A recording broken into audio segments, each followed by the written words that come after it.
apologies. I'll make time up. So yes, that's the title of my talk. This is the outline. Basically, I'll talk about the data or the setup, the data that I collected, how we analyze the data, and then how we use machine learning models to kind of create a prediction analysis. So the reason why I'm doing this is because according to US DOT, a lot of people are dying every year from snow and icing on the road surfaces. A lot of money and time is spent in trying to not prevent, but basically react to these situations. So, for example, if there's icing happening or some idea that there's going to be icing, people throw a lot of salt on the ground. It's not good for an environment. Also, a lot of times it's too late because you end up with ice and then salt on top of it.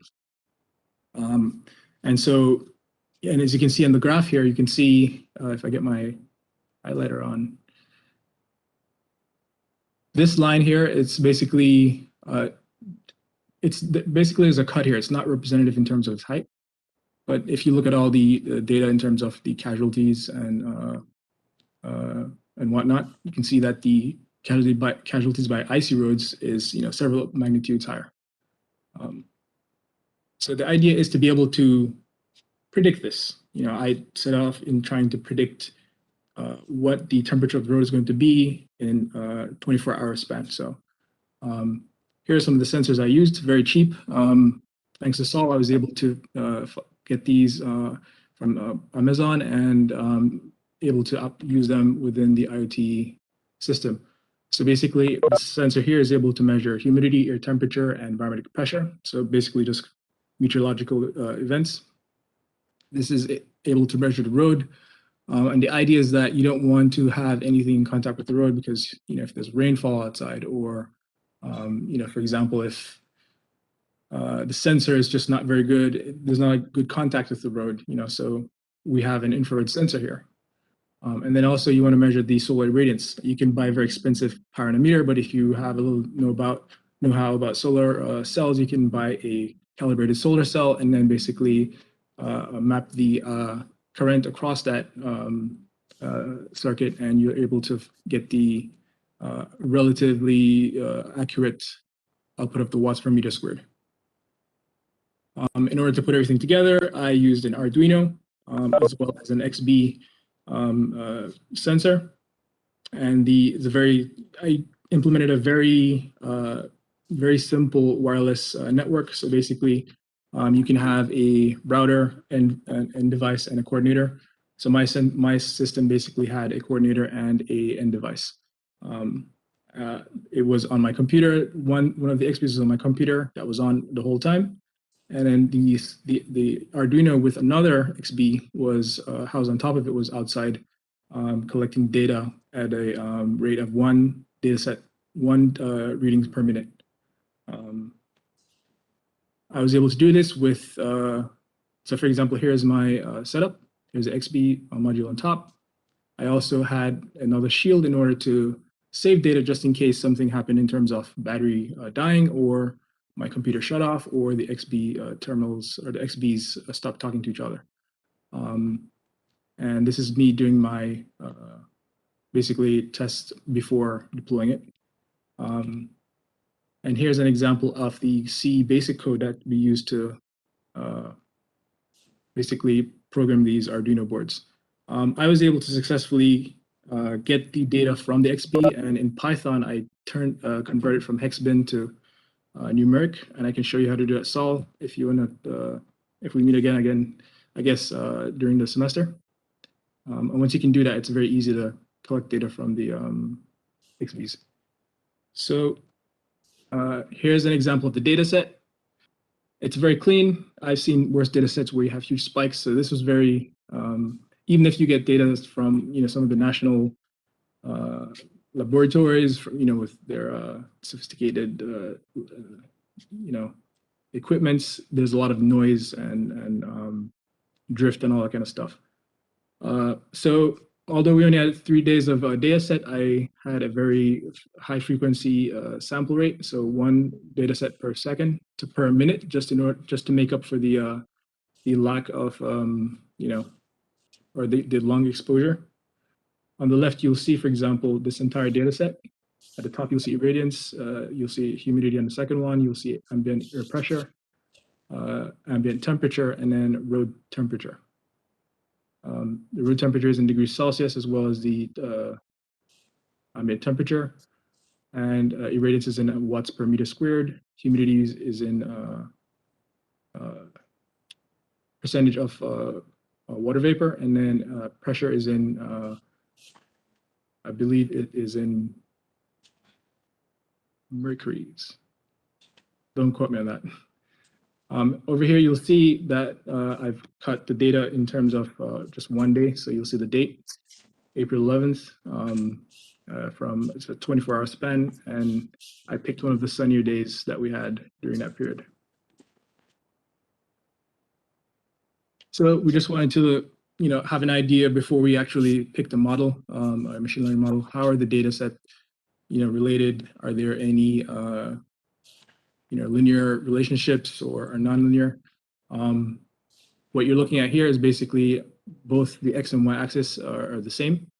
And then at the intersection, you'll see basically a plot of air pressure versus irradiance, humidity versus room temperature, for example. And because this is our target and everything else is our, kind of like our independent variable, you'll see that room temperature and irradiance has a slightly linear relationship as well as with ambient temperature. Humidity is kind of all over the place, as well as air pressure. Along the diagonal, you'll see the kind of like the kernel density estimate of the data sets. And then basically the blue and the orange are basically the data set classified as night, and the others classified as day. Very quickly, I did the study with 3 different neural networks: convolutional neural network, a feed-forward neural network, as well as a long short-term memory network. And if you don't know much about them, basically they're very good at learning very high dimensional data, and they're very good at basically mapping very interesting or very nonlinear relationships. The idea is that it's kind of like you force data through it, and the weights on each of these cells are updated. So you have an input and an output, and then there's a back propagation to say, hey, you had it wrong this time. How about you change your weight? And this happens over a period of time until eventually anything going through the data set that it's trained on will come out and it starts to either classify or do a regression with much higher accuracy. I chose all 3, and I did some data. Very quickly, just about, anytime you're doing deep learning, you want to normalize your data and do some kind of feature engineering just to help with these cells called data. Typically, the cells that are using had a 10H activation. So basically, you modify your data either from -1, you normalize it from -1 to 1 or 0 to 1. And that helps you to not break through a lot of the gradients that we have here. And then, so we have the neural network, so the feed-forward, the mesh, the feed-forward convolutional, and the LSTM. What you're looking at here is an example of the day, as well as so the blue is the past, green is the future, and then the orange is the kind of like the prediction. And then here you'll see kind of like the metric for each one of them. And that's in mean average error. And just again, if you guys are doing Python or any other type of coding, Colab is a free resource from Google, and they provide you with a GPU if you're interested in doing machine learning. Check it out, and it's very helpful in terms of teaching you how to code. So yeah, that's my presentation.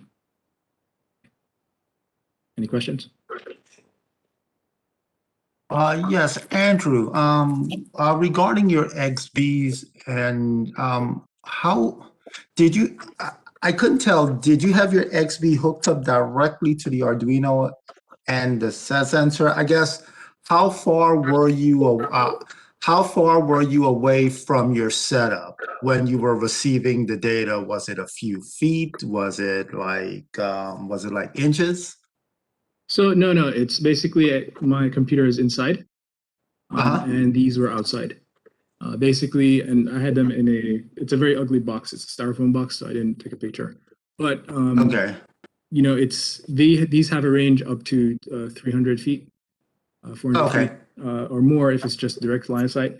And between my Okay. desk and outside is basically just glass. So, and it was about Okay. 40 feet. Yeah. So 40 feet. No, I was just, I'm really impressed with the cleanliness of your data. It doesn't look like you were getting, like you were like picking up any noise or anything.